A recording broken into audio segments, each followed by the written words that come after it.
अरे बच्चों, आज रात की इस बेहद खास और जादुई कहानी में हम सबका स्वागत है। आज हम एक बहुत ही खूबसूरत कहानी के सफर पे चलेंगे।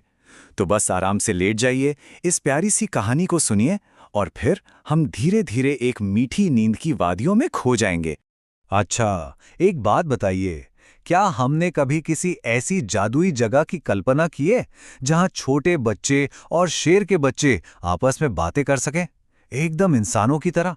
सोचने में ही कितना जादुई लगता है ना, एक ऐसी दुनिया जहां सिर्फ और सिर्फ प्यार की भाषा बोली जाती हो। तो चलिए, आज उसी जादुई दुनिया में कदम रखते हैं। तो हमारी ये कहानी शुरू होती है एक बहुत ही घने और बेहद खूबसूरत जंगल के पास बसे एक छोटे से गांव से। वहीं रहता था हमारा हीरो आरव। आरव के पास पैसे तो ज्यादा नहीं थे, वो बहुत गरीब था, लेकिन उसका दिल बहुत बड़ा था। वो बहुत मेहनती और दयालु था। हर सुबह वो जंगल के किनारे जाता, पक्षियों को दाना खिलाता और अगर कोई जानवर मुसीबत में होता तो उसकी पूरी मदद करता। भाग एक खास नया दोस्त। एक दिन की बात है, आरव रोज की तरह जंगल में लकड़ियां बीनने गया था। तभी झाड़ियों के पीछे से एक बहुत ही डरी हुई रोने की आवाज आई।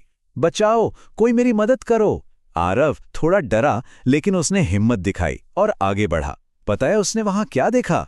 एक बहुत ही नन्हा सा डरा हुआ शेर का बच्चा एक गहरे गड्ढे में गिर गया था। बेचारा छोटा शावक, वो इतनी बुरी तरह फंस गया था कि बाहर ही नहीं निकल पा रहा था। अब ऐसे में कोई भी घबरा जाता है ना, लेकिन आरव ने बिल्कुल समझदारी से काम लिया। उसने तुरंत आसपास देखा और एक लंबी सी लकड़ी ढूंढ निकाली। फिर बहुत ही सावधानी से उसने उस लकड़ी को गड्ढे के अंदर डाला और उस नन्हे शावक को सुरक्षित बाहर खींच लिया, एकदम एक हीरो की तरह। और बस तभी एक बहुत ही अद्भुत जादू हुआ। उस छोटे शेर के बच्चे ने आरव की तरफ देखा और बिल्कुल इंसानों की तरह बोला, धन्यवाद दोस्त, मेरा नाम शेरू है। आरव तो एकदम हैरान रह गया, कोई शेर का बच्चा कैसे बोल सकता है? तब शेरू ने मुस्कुराकर बताया कि वो बोल सकता है, लेकिन सिर्फ उन इंसानों से जिनका दिल एकदम साफ और सच्चाइयों से भरा होता है।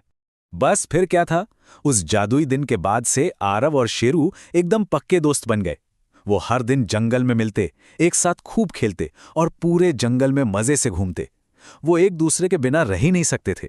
जब वो साथ होते तो ऐसा लगता जैसे जंगल के सारे पेड़ पौधे भी उनकी हंसी सुनकर खुशी से खिल उठे हों। भाग 2, जंगल में खतरा। लेकिन कहानियों में हमेशा सब कुछ अच्छा ही नहीं होता। कभी कभी मुश्किलों के काले बादल भी आ जाते हैं। हुआ यूं कि अचानक एक बहुत ही भयानक तूफान आ गया। बहुत तेज बारिश होने लगी, बड़े बड़े पेड़ गिरने लगे। सारे जानवर बहुत डर गए थे और उसी भयानक तूफान का फायदा उठाकर कुछ बहुत ही चालाक और खतरनाक शिकारी जंगल में घुस आए। वो बेचारे बेकसूर जानवरों को पकड़ना चाहते थे। हमारा छोटा शेरू ये सब देखकर बहुत घबरा गया। उसे डर था कि कहीं वो शिकारी उसे या उसके दोस्तों को पकड़ कर न ले जाएं। पर आरव कहाँ डरने वाला था। उसने अपने दोस्त शेरू को गले लगाया और कहा, डरो मत, हम सब मिलकर इस जंगल को बचाएंगे। आरव ने बिना देर किए जंगल के अपने सभी दोस्तों को बुला लिया। शरारती बंदर, समझदार हाथी, तेज दौड़ने वाले खरगोश, सुंदर हिरण और चहचहाते पक्षी। उन सब ने मिलकर तय किया कि चाहे जो हो जाए, वो अपने प्यारे घर को ऐसे नहीं छिनने देंगे। भाग 3, जानवरों का महाबचाव।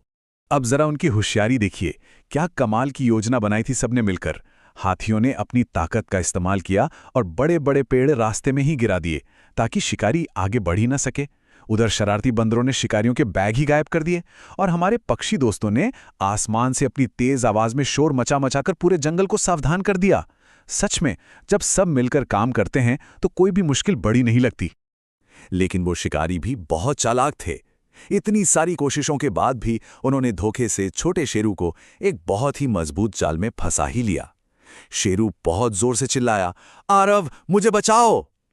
वो पल सच में बहुत ही डरावना और उदास कर देने वाला था। आपको पता है, कभी कभी लाख कोशिशों के बाद भी हमें किसी और की मदद की जरूरत पड़ ही जाती है। आरव दौड़ा दौड़ा आया और अपनी छोटी सी कुल्हाड़ी से उस जाल को काटने की पूरी कोशिश करने लगा, लेकिन वो जाल बहुत ज्यादा मजबूत था। तभी एक बहुत ही समझदार और ताकतवर बूढ़ा हाथी वहां आया और उसने अपनी एक ही सूंड के झटके में उस मोटे जाल को तोड़ दिया और इस तरह शेरू आजाद हो गया। आजाद होते ही शेरू को इतना गुस्सा आया कि उसने अपनी पूरी ताकत से एक जोरदार दहाड़ लगाई। वो दहाड़ इतनी भयानक थी कि उन शिकारियों के तो पसीने छूट गए। वो इतना डर गए कि बस उल्टे पैर वहां से भागे और फिर कभी उस जंगल की तरफ मुड़कर भी नहीं देखा। भाग 4, हमेशा के लिए दोस्त।